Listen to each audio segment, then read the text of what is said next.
Bienvenue dans la yourte, j'espère que vous allez bien. Donc bienvenue dans la yourte pour une nouvelle petite vidéo de yoga, pour que vous puissiez continuer à pratiquer chez vous. Hein, et continuer à pratiquer chez vous le yoga, là c'est vraiment quelque chose qui nous aide à rester bien ancré, bien aligné, à garder notre centre, à ne pas être complètement emporté par tous les événements qui se passent là actuellement. Donc aujourd'hui, je vais vous proposer une nouvelle sadhana. La semaine passée, on s'est connecté à l'énergie de la Terre. Alors les sadhanas, je trouve qu'elles sont vraiment super intéressantes à faire là pour le moment, puisque vous pratiquez chez vous à la maison. Une sadhana, comme je vous le disais déjà la semaine passée, c'est quelque chose de complet. Donc c'est comme si vous faisiez une séance de yoga complète. Donc c'est pour ça que je vais vous proposer les sadhanas là pour le moment, pour que vous puissiez avoir quelque chose qui est cohérent, qui fait vraiment une unité dans votre pratique. Donc alors la connexion à l'énergie de la lune, ben, ça va être évidemment la connexion à l'énergie du féminin. Alors qu'on soit homme ou qu'on soit femme, on a une énergie féminine. Donc là, ça va être la connexion à l'énergie du féminin. Donc ça va nous permettre, cette sadhana, de revenir à notre intériorité, à l'intérieur, et dans tout ce que ça a comme aspect de notre créativité et de notre intuition. Donc c'est vraiment un retour à notre réceptivité, à notre ouverture, à nous reconnecter à des choses qui sont peut-être plus enfouies, plus profondes, plus de l'ordre de quelque chose de moins mis en lumière, on va dire.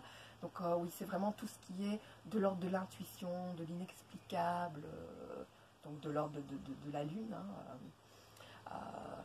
Donc ça c'est au niveau plutôt spirituel. Alors bon, je trouve que c'est super intéressant pour le moment, puisque là on est dans une période de confinement, de pouvoir aller rechercher des espaces qu'on n'a peut-être pas l'occasion tous les jours quand on travaille, quand on est porté à l'extérieur, d'aller expérimenter. Donc on retrouve peut-être un peu de créativité, on refait peut-être des choses qu'on n'a pas fait depuis longtemps, on va peut-être refouiller dans des vieilles photos. Donc voilà, on va aller chercher dans des choses qui sont peut-être un peu plus cachées d'habitude lorsqu'on est porté sur l'extérieur. Donc ça peut être une période qui peut être assez intéressante. On va peut-être découvrir des choses qu'on n'a pas l'habitude d'explorer et de mettre en lumière. Donc voilà, c'était cette énergie-là. Alors au niveau physique, vous allez voir, ça amène un grand étirement principalement au niveau des hanches, ben oui, le féminin, hein. Tout ce qui est au niveau du ventre, là, au niveau des hanches et au niveau des épaules, hein. C'est toute la partie, si on ouvre les épaules, c'est toute la partie du cœur, hein. C'est toute la partie de cette ouverture-là. Donc on va amener un étirement du corps qui est assez complet. Il y a aussi un bel équilibrage au niveau de l'émotionnel, au niveau de l'énergétique. Donc il y a quelque chose aussi qui amène quelque chose de bien équilibré. Alors aussi, vous pouvez vraiment faire cette sadhana le soir. C'est une énergie plutôt de l'ordre de l'énergie fraîche, quelque chose qui va être rafraîchissant, qui va nous permettre de trouver un sommeil paisible, réparateur. C'est quelque chose qui est relaxant plutôt, qui dégage le stress. Donc voilà, c'est vraiment une sadhana qu'on peut faire tranquillement le soir. Bon, on va la faire, donc on commence debout.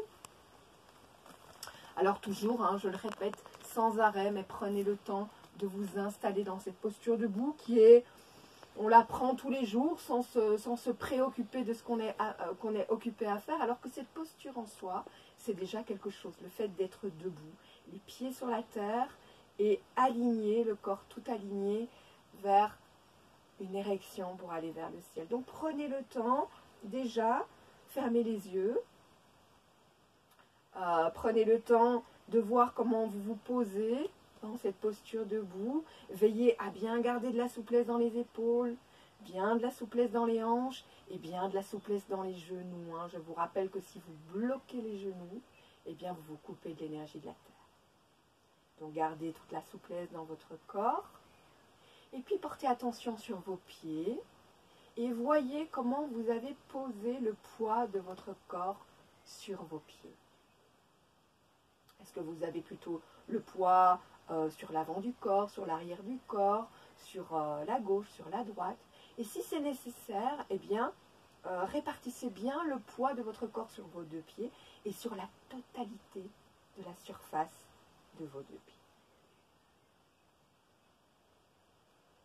Prenez un petit moment pour vous connecter à la plante de vos pieds. Et là, imaginez des racines qui se mettent à pousser pour vous ancrer très profondément dans la terre. Imaginez que ces racines partent à l'avant, à l'arrière, sur les côtés, enfin de tous les côtés, pour pousser tout autour de vous et très profondément, et tout autour de vous, très largement autour de vous, bien plus largement que ces pieds.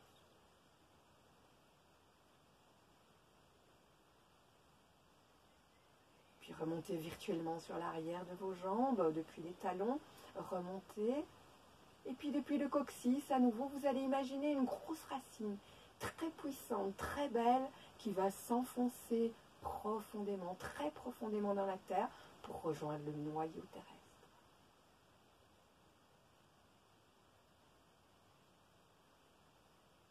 Puis remontez tout le long de vos racines, le long de ces racines coccyx, puis vous remontez tout le long de votre colonne vertébrale, le coccyx, le sacrum, les lombaires,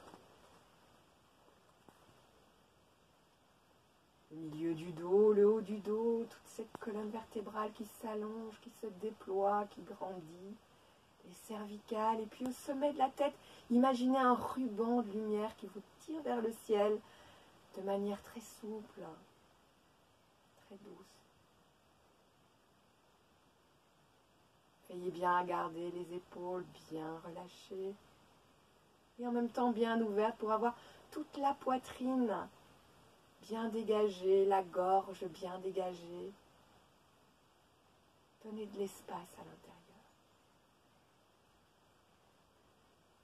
Et puis amenez un petit sourire sur vos lèvres, ce petit sourire qui vous connecte à la joie d'être là, d'être entre l'énergie de la terre, l'énergie du ciel et dans la joie de pratiquer cette sadhana, Chandra Namaskara.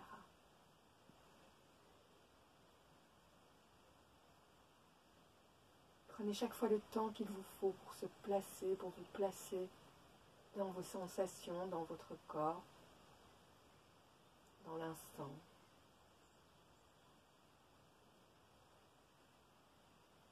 Puis quand vous êtes bien posé, ouvrez les yeux et on va rassembler les mains en Anjali Mudra sur le cœur. On va prendre un petit moment pour se connecter à l'astre de la lune.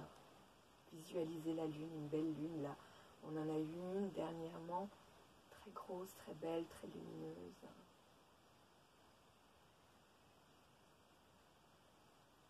Et on va commencer, je vais indiquer les respirations, mais dans un premier temps, faites surtout les mouvements pour qu'ils soient le plus juste, le plus aligné possible. La respiration viendra, elle se mettra d'elle-même. On va vider les poumons. Et à l'inspire, levez les mains, posez les mains sur la tête. On étire bien toute la colonne du coccyx jusqu'en haut. On s'allonge. À l'expire, on bascule à droite. Tout le long de l'expire, prenez le temps de vous aligner. C'est comme si vous aviez un plan devant, un plan derrière, et que vous glissiez entre les deux plans. Les hanches restent bien alignées, bien centrées. À l'inspire, on revient au centre. On s'aligne à nouveau, on grandit à nouveau, on s'étire du coccyx jusqu'en haut et à l'expire, on bascule sur la gauche. Toujours entre ces deux plans, avant, arrière, on glisse, on reste aligné, les hanches restent bien en face. À l'inspire, on revient au centre, on s'étire de nouveau, la colonne s'allonge, on est grand. Et à l'expire, on va se poser en Durgasana, position de la déesse. Là, on est vraiment placé dans le hara. On est bien posé sur les cuisses. On est bien planté avec ses pieds dans la terre. Les bras sont en chandelier. Les coudes tirent vers les deux côtés, droite et gauche. Et les bras sont alignés dans l'alignement des épaules. On regarde devant soi. Et on se connecte à cette énergie de la déesse. On garde bien cette connexion au hara. À l'inspire, on va simplement se redresser et se retrouver entre les quatre énergies, enfin les quatre points. Donc on a la tête qui tire vers le haut, on a les deux jambes et la racine coccyx vers le bas, on a les bras à droite, à gauche. On est vraiment comme cet homme-là dans la gravure de Léonard de Vinci. On peut imaginer un cercle là tout autour de soi. On va juste un peu rentrer le pied droit et le pied gauche, pardon, et ouvrir le pied droit pour basculer à l'expire dans le triangle.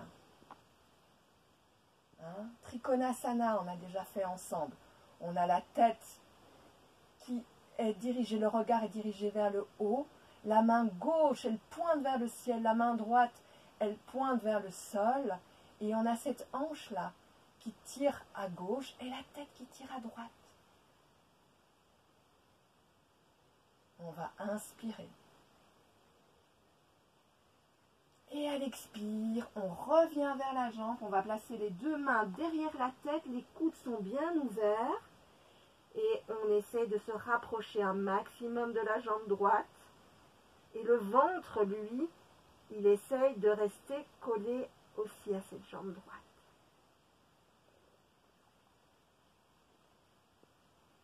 On va placer les deux mains de part et d'autre du pied droit pour se retrouver en guetteur à l'inspire. Le guetteur, on est bien placé, les deux mains sont bien étalées sur le sol. On a le poids qui est bien réparti entre ce pied qui est devant et la jambe qui est tendue à l'arrière.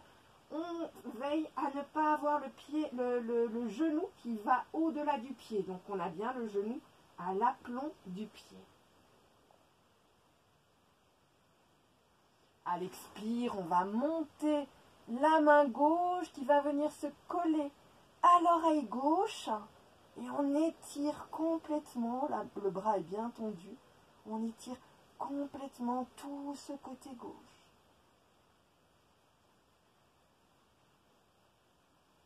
On inspire, on expire et à l'inspire, on se replace en guetteur. Et à l'expire, on va remonter, placer les deux pieds l'un contre l'autre et on va simplement laisser complètement aller. Et à l'inspire, on va remonter doucement, doucement, doucement, pour dérouler toute la colonne vertébrale, vertèbre après vertèbre, la tête en dernier lieu. Et on est reparti de l'autre côté. Inspire, main sur la tête. Expire, bascule à droite. Inspire, reviens. Toujours bien aligné, bien étendre du coccyx vers le haut.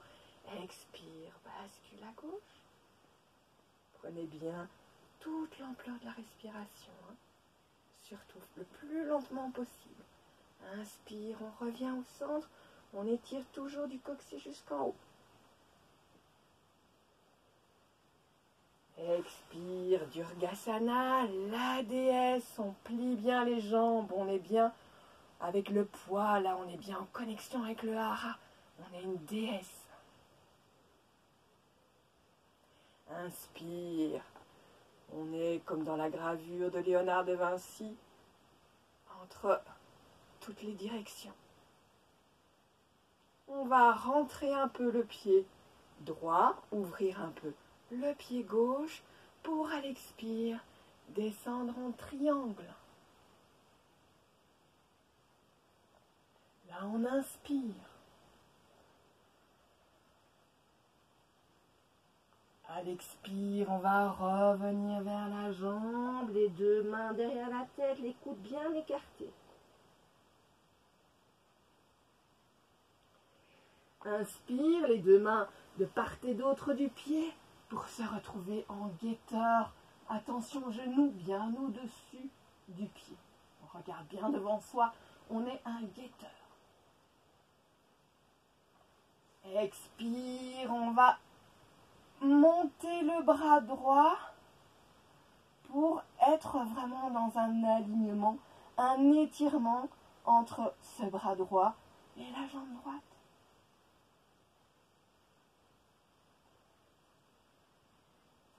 Inspire, on va revenir en guetteur. Expire, on remonte avec la jambe. On laisse complètement aller. Et inspire, on se déroule en longeant avec les mains, on longe les jambes et on déroule la colonne, vertèbre après vertèbre. Et on recommence du côté droit, du côté gauche, c'est une fois. En tout, on le fait au minimum 3 fois. Voilà, mais je vous souhaite beaucoup de joie dans cette pratique. J'espère qu'elle vous plaira. Chandra Namaskara, donc la salutation à la lune. À bientôt.